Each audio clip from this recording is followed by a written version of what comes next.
add another point to this conditionality problem that developing countries are always complaining about when in relation with the lending from the World Bank? And I think that's probably one of the biggest challenges, what you've just pointed out, which is that, of course, for those taking the loans, if there's more and more conditionality put on it, it just cripples their development abilities. And I think that that's one of the reasons why the dialogue has to begin. Because it can't be something that comes from one direction, says you shall do this.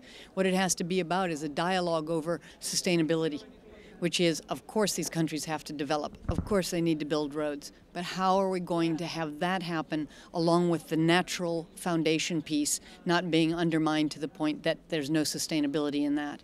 Right, but northern countries already have all those facilities, big highways, a lifestyle that is being for decades sold to the developing countries as the target to achieve. I know. Now you're saying you guys cannot do that because you will destroy the planet. So what about talking about this lifestyle thing?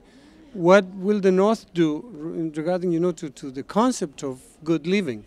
Well, I have to tell you first the truth. I've never lived in the North, so I live in Africa. I know. So East Africa, I think the North should do a lot. That's my first thing. And if they haven't figured it out yet, they must have been figuring something out in the last couple of weeks, which is that the basic development model of the North has not been working for them either. So yes, they've had a hiatus and they've had a happy period. But if you look at the history of the world, it is such a short period of time in which someone lived so well and destroyed things for all others. And for me, that is where the redressing has to occur. So that is going to have to happen through some sort of transfer of resources. Now, I'm not an economist, but I play at the policy level and I have those discussions, and I think that that's the kind of thing that people are looking at. What I am more concerned about is that we not come up with some mechanisms that also will not work. Somewhere along the line something has to give. You can't have it all. And you think this financial crash will make people change differently about not just how the way they speculate in financial markets, but also about the model of development for everybody? I think one of the things that's really going to force people, because I've never seen anything like it. I was recently in the States on business, and I've never seen people in such a panic. They often live in a fearful way, but they were in such a panic over the fuel prices.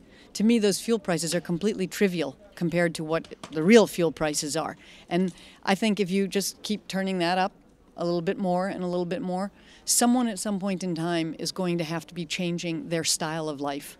Because it is not a sustainable style of life. The whole world is paying for that style of life, and I think it's not sustainable. So if you're asking me on what will be the tipping point, I would imagine a couple of these really scary things right in a row, where you can't just go and take care of it with a checkbook and credit card, and I think that will have an impact. Maybe the human race is becoming redundant, which is the main problem for life. You know what?